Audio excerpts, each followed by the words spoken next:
The budget is very simply an accounting statement. It states as to how much did the government spend, how much did the government earn, whether there is a surplus or there is a deficit. But unfortunately over the years, this has become once in a year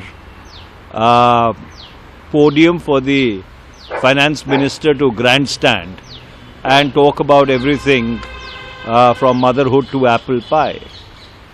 And coupled with that, television channels have turned it into a spectacle, primarily because it becomes an event to collect revenue and boost their TRPs. But at the end of it, in every advanced democracy, a budget is a non-event because it is merely a statement of accounts and expenditure. How much have you earned? How much have you spent? Whether your earning is more or less than your expenditure. And because there is a stability of policy, you do not have a tinkering with the tax rates, indirect tax duties and other policy initiatives, because what business requires is stability.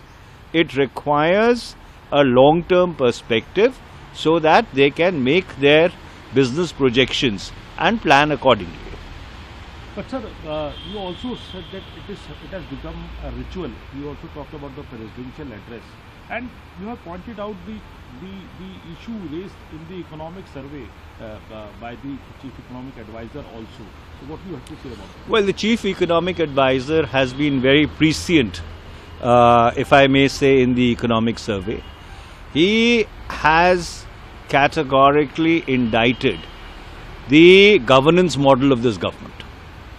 And he has said that we need to move away from a paradigm where the process is the punishment. That you are guilty the moment an allegation is leveled against you and you have to prove your innocence.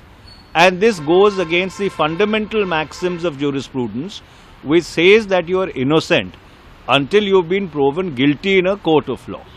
And this is the reason why businesses and businessmen have fled this country in the past 10 years. That is why there has been a flight of capital. So this government, when it came in 2014, it talked about capitalists and capitalism.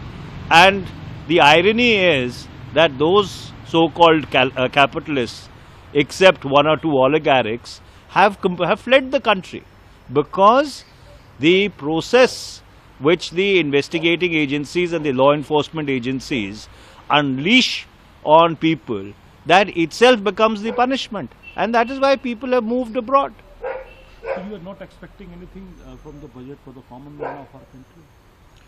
Well, fundamentally, there are four fundamentals of an economy. That is savings, there is consumption, there is investment, and there is employment. And this is an incontrovertible fact that the Indian economy is facing an unprecedented slowdown. Where is the savings to GDP ratio today? Where is the consumption to GDP ratio today? Private consumption is at a record low. Where is the investment to GDP ratio? Where is the foreign direct investment coming in? Where is the investment in infrastructure? Where are the jobs? So therefore, a government that promised 2 crore jobs, that is 20 million jobs a year, by now we should have had 20 crore new jobs which have been created, or 200 new jobs which should have been created, not employment opportunities, jobs. Where are those jobs? You talk to any elected member of parliament and he'll tell you how every day early in the morning when they meet people, they are inundated with job applications. People who've done their MAs and PhDs and who've done their BTechs and MTechs are actually looking for subpar jobs in order to just make a living.